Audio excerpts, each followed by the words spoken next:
Selamat sore anak-anak yang kasih. Gimana kabarnya hari ini? Pasti sehat ya, puji Tuhan. Ya, bertemu kembali dengan saya David Sofyan. Untuk pelajaran berikutnya hari ini kita akan menerima pelajaran di agama 3 bab 11, yaitu tentang pekerjaan misi kekristenan. Nanti kita akan belajar perkembangannya pengajaran Kristus pada masa lampau, di mana dia harus menyebarkan ke seluruh dunia. Baik, namun sebelum kita memulai kegiatan kita, memulai pelajaran kita, mari kita berdoa supaya kita dapat dilindungi oleh Tuhan, supaya kegiatan pelajaran hari ini dapat berjalan dengan lancar. Mari kita berdoa. Tuhan Allah Bapa kami yang ada di surga yang mulia, Bapa yang Maha Kasih, kembali kami datang ke hadirat-Mu, anak-anak-Mu yang melalui live streaming bergabung dalam pelajaran sekolah agama ini. Berkatilah kami ya Tuhan, pada saat ini kami akan menerima pelajaran sekolah agama. Biarkanlah kami dapat menerimanya dan kami terapkan dalam kehidupan kami, dan kami dapat mengerti apa yang Engkau berikan. Lindungilah kami Bapa pada hari ini sehingga semuanya dapat berjalan lancar. Lindungilah peralatan yang kami gunakan, biarkanlah dapat kami gunakan sampai dengan selesai. Ya Tuhan, kami berdoa untuk teman-teman kami yang pada kesempatan kali ini belum dapat bergabung melalui live streaming maupun lewat YouTube. Biarlah Engkau berkati, Engkau yang tahu apa menjadi kendala mereka. Biarkanlah di waktu yang akan datang mereka dapat bergabung untuk menerima pelajaran agama yang lain. Terima kasih ya Bapa. Kami berdoa, kami serahkan semuanya dalam tangan kasih-Mu. Engkau yang merawat kami, Engkau yang menjaga kami. Hanya Tuhan mendengarkan doa kami. Hanya di dalam nama Tuhan kami berdoa dan mengucap syukur. Amin. Ya anak-anak, kita sudah berdoa, kita sudah memohonkan kepada Tuhan supaya pelajaran saat ini kita dapat dilindungi. Marilah kita bersama-sama, kita luangkan waktu sejenak, kita konsentrasi, kita fokus untuk pelajaran hari ini. Mari kita mulai belajar bersama. Pekerjaan misi kekristenan. Pelajaran agama kali ini, kami berharap anak-anak dapat mengetahui mengapa pekerjaan misi kekristenan berguna untuk pekerjaan para rasul pada masa kini. Di saat ini nanti kita akan belajar pertama zaman para penemu dan penakluk, kemudian pekerjaan para petugas misi kekristenan atau misionaris, terus kemudian pekerjaan misi kita sekarang. Anak-anak, mari kita amati gambar yang ada di sini. Di situ terlihat ada suatu kapal yang sedang berlabuh di pinggir pantai, kemudian ada pasukan, terus kemudian itu ada seperti orang pedalaman. Mungkin suku-suku pedalaman ya. Pekerjaan misi kekristenan berusaha untuk memenangkan orang-orang bagi Tuhan Yesus Kristus. Tugas misi yang Tuhan berikan sesuai dengan Matius 28 ayat 19-20 telah menjiwai pekerjaan para rasul pada masa gereja awal dan orang-orang percaya lainnya.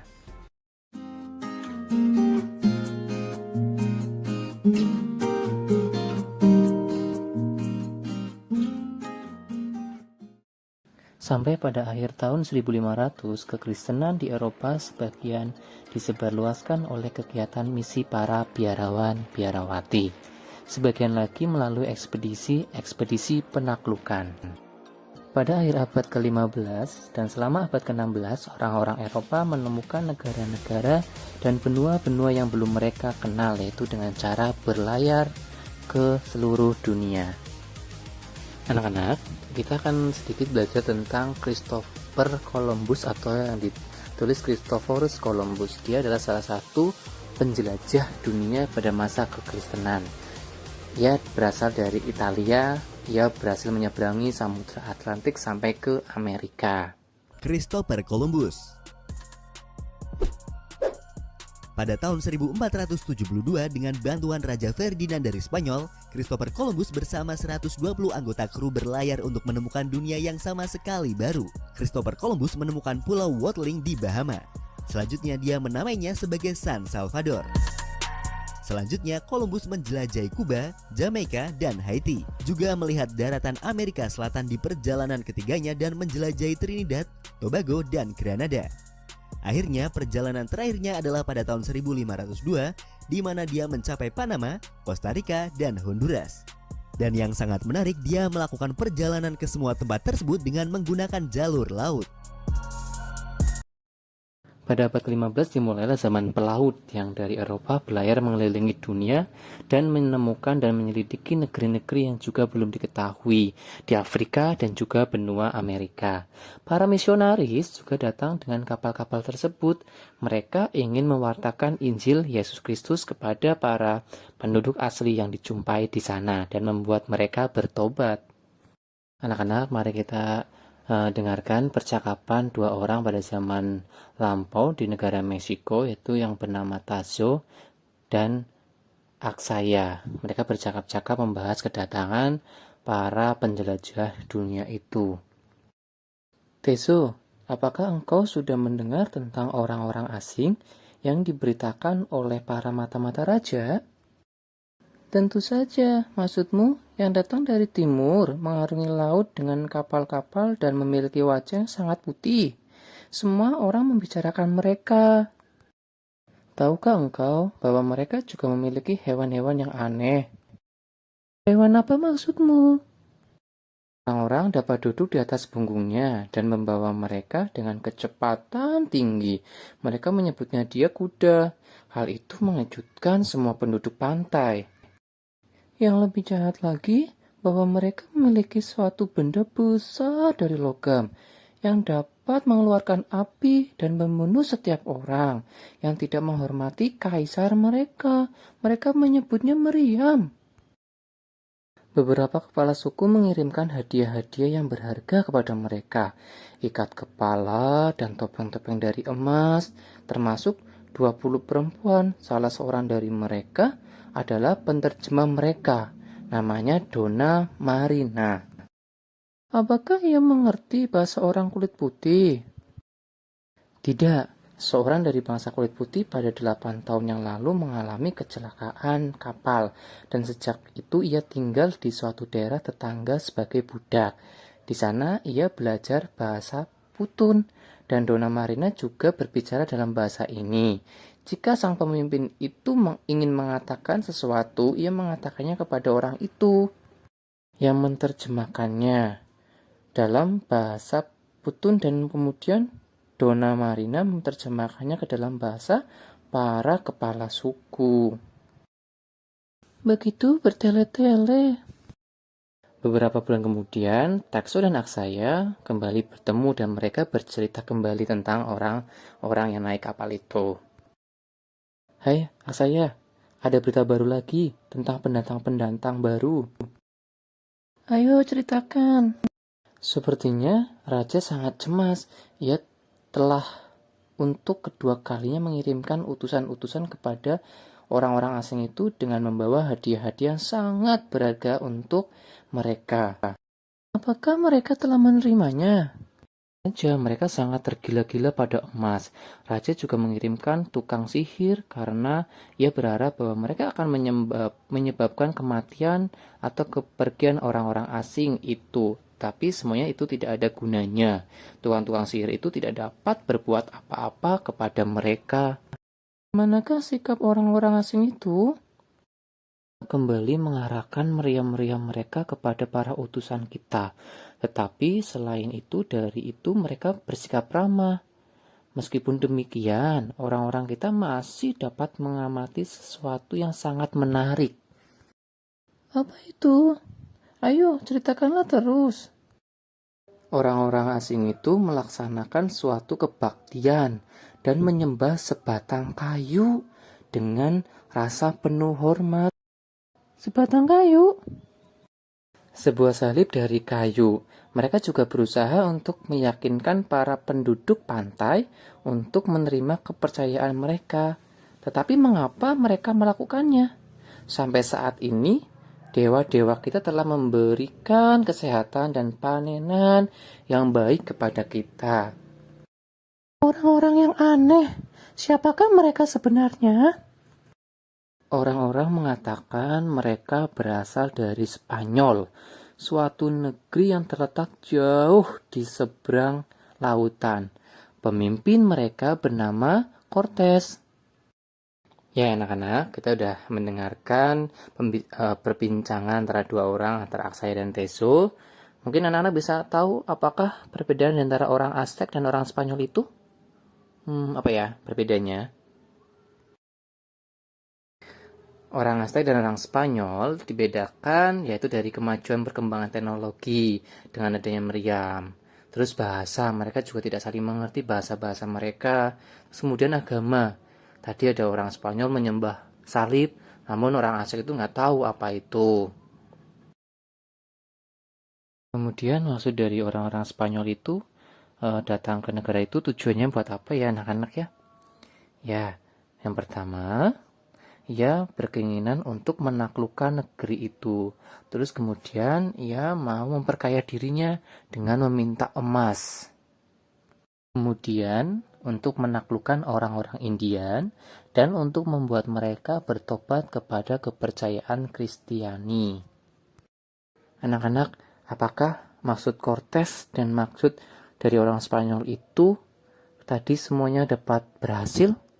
Ya, memang Cortés berhasil menaklukkan Meksiko dan mengambil kekayaan mereka yang ditaklukkan untuk dirinya sendiri, tetapi tidak berhasil untuk membuat orang-orang bertobat padanya kepercayaan Kristiani.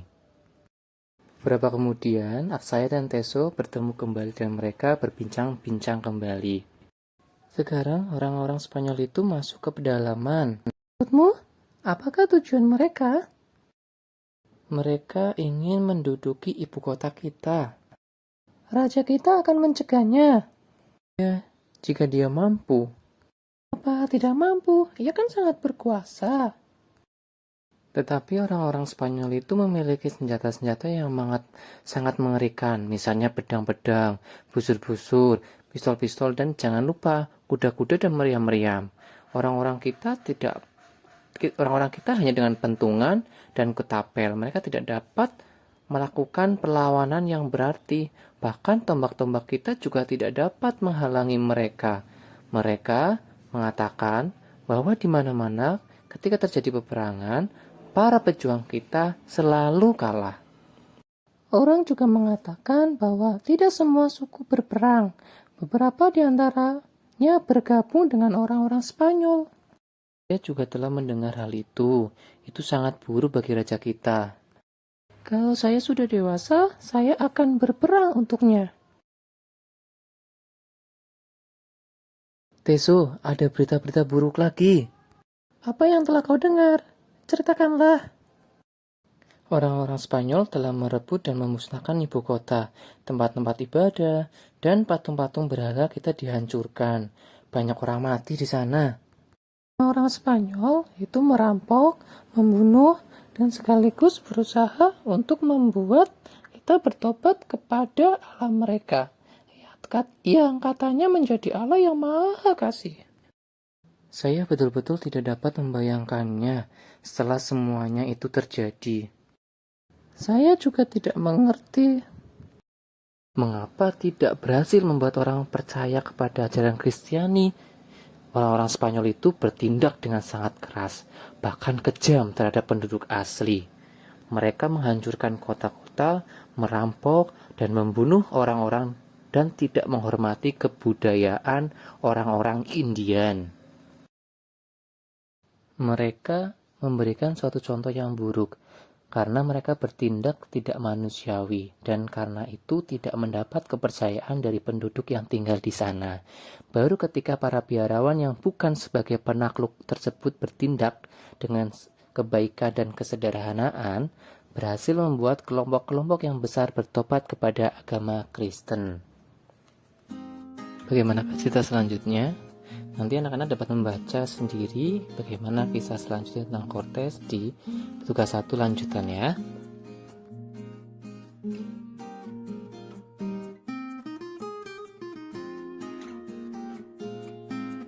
Anak-anak yang kasih, di buku tugas 2 ini engkau dapat membaca sepucuk surat yang dituliskan seorang gadis Filipina bernama Erlinda kepada temannya Roberta. Setelah dibaca, kemudian engkau dapat membedakan pekerjaan misi di sini, di surat ini, dari pekerjaan misi di Meksiko, ya.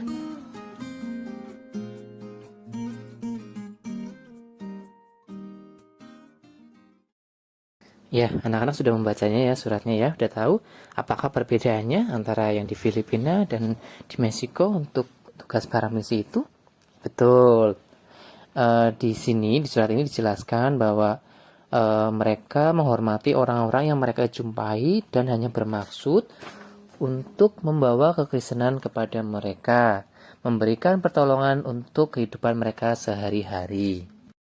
Para rasul dan saudara-saudari sekepercayaan kita bekerja di banyak negara dalam pekerjaan misi. Pekerjaan yang telah dilakukan para misionaris pada zaman dahulu beberapa abad yang lalu seringkali berguna bagi mereka. Pertama, orang-orang menjadi kenal dengan Kristen. Kemudian tersedia Alkitab dalam berbagai bahasa. Karena yang kasih, kita sudah sampai puncak atau akhir dari pelajaran agama kali ini.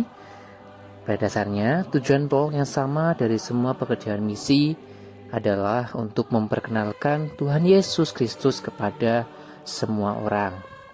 Nah, di sini ada perbedaan dan persamaan antara pekerjaan misi gereja kita pada masa sekarang dan pekerjaan misi pada beberapa abad yang lalu. Pertama, para rasul menjadikan orang-orang anak Allah. Kemudian juga perlu diberikan pertolongan untuk kehidupan mereka sehari-hari. Kemudian, tetapi tujuan terpenting adalah mempersiapkan mereka bagi hari kedatangan Kristus kembali. Jadi yang kasih, mari kita siapkan jiwa kita, mari siapkan hati kita untuk menanti kedatangan Kristus kembali dengan cara satu, rajin ke gereja, beraktivitas selalu di dalam kegiatan-kegiatan gereja, aktif dalam mengikuti setiap pelajaran sekolah agama. Itu adalah salah satu tugas kita untuk menjadi misi. Menjadi seorang Kristen kerasulan baru, yaitu itu. Supaya apa? Pada saat Tuhan datang, kita dapat diambil dan kita dapat dipatutkan dan kita bersama-sama dengan Tuhan Yesus naik ke surga. Ya, puji Tuhan anak-anak. Kita sudah sudah menyelesaikan satu bab sekolah agama 3 ini.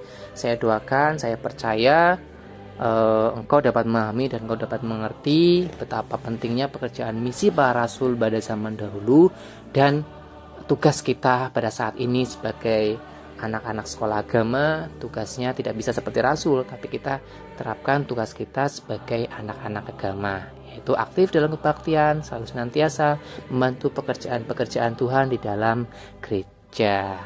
Amin.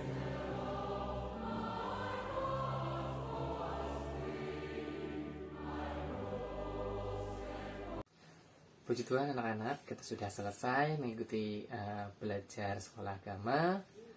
Untuk mengakhiri, mari kita tutup dengan doa. Nanti seandainya ada pertanyaan tentang materi ini, dapat engkau tanyakan kepada guru sekolah agama engkau masing-masing di sidang. Mari kita berdoa. Tuhan Allah Bapa kami yang surga, Tuhan yang maha baik, kembali kami datang ke hadirat-Mu ya Tuhan, menundukkan kepala kami, mengucapkan syukur, banyak terima kasih ya Tuhan atas semua penyertaan-Mu dan perlindungan-Mu, atas semua kasih-Mu sehingga kami dapat menyelesaikan pelajaran sekolah agama ini dengan baik. Terima kasih atas semua berkat dan kasih-Mu.